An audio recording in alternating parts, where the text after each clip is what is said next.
এই রাস্তা ছিনতাই হয়, ভুলো এই রাস্তা হাইটা আইসেন না। বৃহস্পতিবার রাত্রে ওই জায়গায় 3 জন লোক ধরছে, একটা মেয়ের গলায় বলে ছুরি ধরে আমার শ্বশুর একটা লাশ দেখে গেছে, যে লাশ ফালানো একবারে ভরে, এটা সম্ভবত লাশ হবে, কালো একটা কাপড় দিয়ে ঢাকা। এদিকে আসো, তোমরা এদিকে আসো।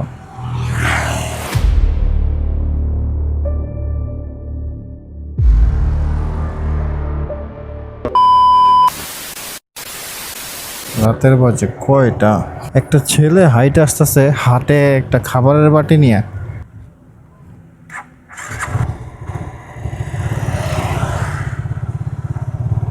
তবে বাসা কোন জায়গায়? ও করিতলা বলতে ভুইগর। ওটা নামাই দিই সামনে।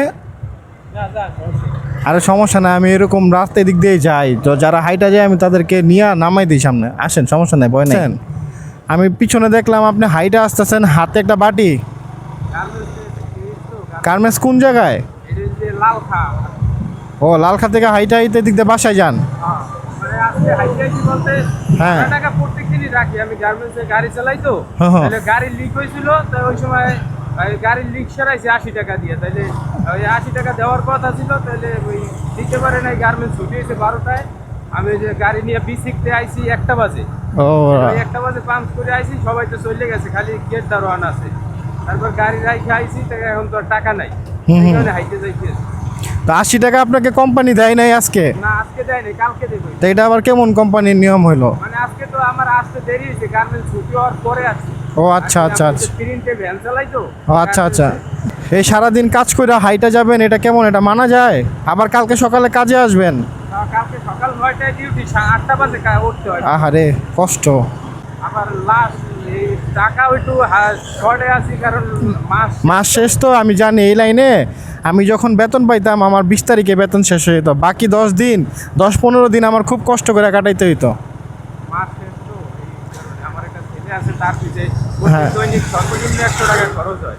বাচ্চা বয়স কত? এই 4 বছর হয়নি এখন। আহারে, এই জায়গায় না, এই দিক দিয়ে ভিতরে, ওই রাস্তার ওই পারে। আচ্ছা ঠিক আছে, যান। আচ্ছা ভাই, ধন্যবাদ। ঠিক আছে, সমস্যা নেই। আর শোনেন, এদিকে আসেন, যে রাস্তাটা দিয়ে হাইটা আপনি আসলেন, এই রাস্তা ছিনতাই হয়, ভুলো এই রাস্তা হাইটা আইসেন না। টাকা না থাকলে 2-1টা অটোওয়ালাকে বলবেন, নেইমার নামাই দিব। সবাই তো খারাপ না, 10 জনে বললে 1 জন তো নামাইবো। এই পুরোটা রাস্তাতেই ছিনতাই হয়, ভুলেও আসবেন না। বৃহস্পতিবার রাত্রে ওই জায়গায় 3 জন লোক ধরছে, একটা মেয়ের গলায় বলে ছুরি ধরে টাকা পয়সা চাই। তার 2 দিন আগে 3 জন লোক আমাকে ওই সামনে আমার ওদিকে ধরতে চাইছিল, ধরতে পারে নাই। আমি ওদের শুধু পর্যবেক্ষণ করছি 2বার রাউন্ড দিয়ে। একটু আগে আমার পেজে ভিডিও আপলোড করছি আমি। আজকে আবার আপনি বলতেছেন যে এক মহিলারে ধরছে। এই 3 জন লোকটাই মূলত শুক্রবার রাত্রে এই সামনেই আমার শ্বশুর একটা লাশ দেখে গেছে, যে লাশ ফালানো একবারে ভরে। শ্বশুরে ওই যে শহরে গেছে কাজে, ওই সময় একবারে শহরে ওই ড্রাইভার আবার একটুখানি ব্রেক করছে, দেখে যায় লাশ পড়ে রয়েছে। পরে আমার শ্বশুরকে এটা কি কয়, এটা সম্ভবত লাশ হবে, কালো একটা কাপড় দিয়ে ঢাকা। এগুলা শোনেন, লাশ নাই বলে, এগুলা মানুষকে থামানোর জন্য ট্র্যাপ। আপনি এটা দেখে যদি দাঁড়ান, আপনার জন্য বিপদ। এগুলা ভুলেও কখনো যদি দেখেন মানুষ বা কোনো বাচ্চা আপনার রাত্রেবেলা ডাকতেছে, বা কোনো মানুষ, কোনো বৃদ্ধ লোক, ভুলেও সামনে যাবেন না, আপনি চলে যাবেন আপনার রাস্তায়। এগুলো ট্র্যাপ। আর এগুলো আপনাদের মধ্যে মানুষই মনে করেন যে আপনার স্যালারি পাওয়ার সময়তে আপনারা ধরবো। 10,000 টাকা খাইতে পারলে এটাই লাভর, আর কিছু না। বুঝতে পারছেন? আপনার তো লস হয়ে যাবে, একটা মাস আপনি কেমনে চলবেন? সাবধানে চলেন ভাই, রাস্তাঘাট এটা ভালো না। আল্লাহ হাফেজ। আচ্ছা, আল্লাহ হাফেজ। আল্লাহ, দুনিয়াটা না, আমাদের বাংলাদেশটার অবস্থা খুবই খারাপ।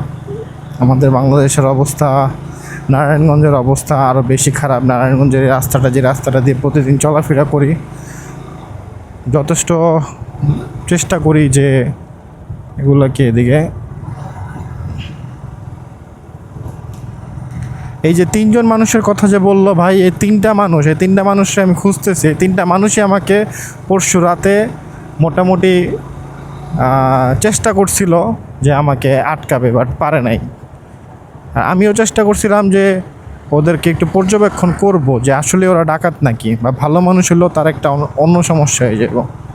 তো যতটুকু বুঝলাম যে 70% শিওর ওগুলো ডাকাতই ছিল, আর বাকি 30% ওইটা অপশনাল রাখলাম।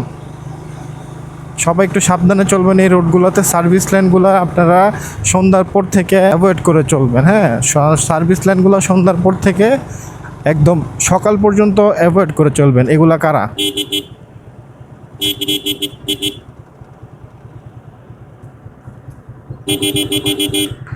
এদিকে আসো, এদিকে আসো, এদিকে আসো,